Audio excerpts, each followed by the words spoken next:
எலெக்ஷனுக்கு முன்னாடி திமுக காரங்க வந்து செய்வோம் செய்வோம் செய்வோம் செய்வோம்னு சொன்னாங்களே, செஞ்சாங்களா?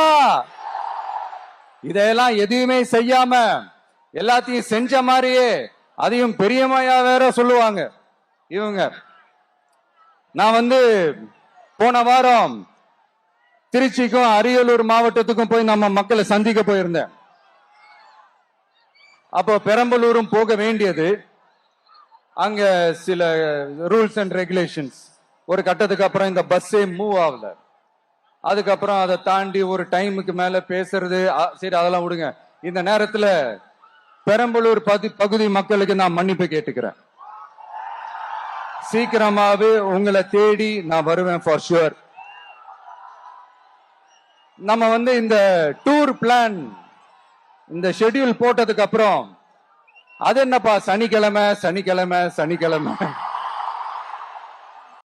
அப்படின்னு ஒண்ணு ஸ்டார்ட் ஆச்சு. அது ஒண்ணு இல்ல, உங்க எல்லாரையும் வந்து பார்க்கும்போது உங்களுக்கு எந்த விதமான டிஸ்டர்பன்ஸும் இருந்துடக்கூடாது. முக்கியமா உங்களுடைய வேலைகளுக்கு எந்த விதமான டிஸ்டர்பன்ஸும் இருந்துடக்கூடாது அப்படின்ற ஒரே காரணத்துக்காக தான் இப்படி வீக்கெண்டா பார்த்து இப்படி இந்த பிளானை ஷெட்யூல் பண்ணோம். லீவு நாட்கள்ல ஓய்வு நாட்கள்ல வரணும்ன்றதா அந்த எண்ணமே. அது மட்டும் இல்ல, அரசியல்ல சில பேருக்கு நம்ம ஓய்வும் கொடுக்கணும் இல்லையா? அதனாலதான் இந்த ஓய்வு நாட்களா பார்த்து இப்படி செலக்ட் பண்ணோம். சரி, இப்ப நம்ம மக்களை சந்திக்கிறதுக்கு, நம்ம சொந்தங்களை சந்திக்கிறதுக்கு எத்தனை கட்டுப்பாடுங்க.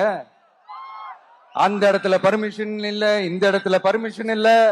ஆனா அதுக்கான காரணங்கள்லாம் நீங்க கேட்டீங்கன்னா சொத்தையான காரணமா இருக்கும்.